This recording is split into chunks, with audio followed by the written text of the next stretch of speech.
ઝાંખી. લુક 19:1-10.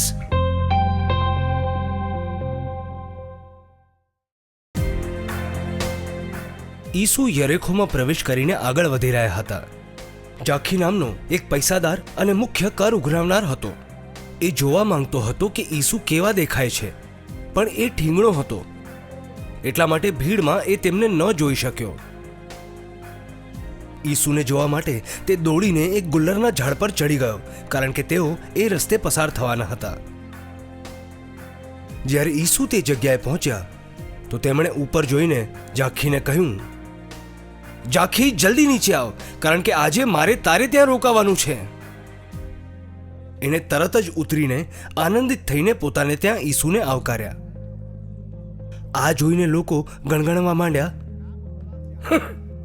જુઓ, એક પાપીને ત્યાં રોકાવા માટે ગયા છે. ઝાંખીએ દ્રઢતાપૂર્વક પ્રભુને કહ્યું, પ્રભુ, જુઓ, હું પોતાની અડધી મિલકત ગરીબોને આપી દઈશ, અને મેં જે લોકો સાથે જો કોઈ અપ્રામાણિકતા વર્તી હોય એમને 4 ગણું પાછું આપીશ.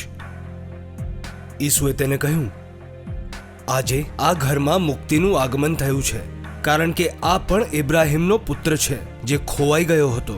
માનવ પુત્ર એને જ શોધવા અને બચાવવા આવ્યો છે.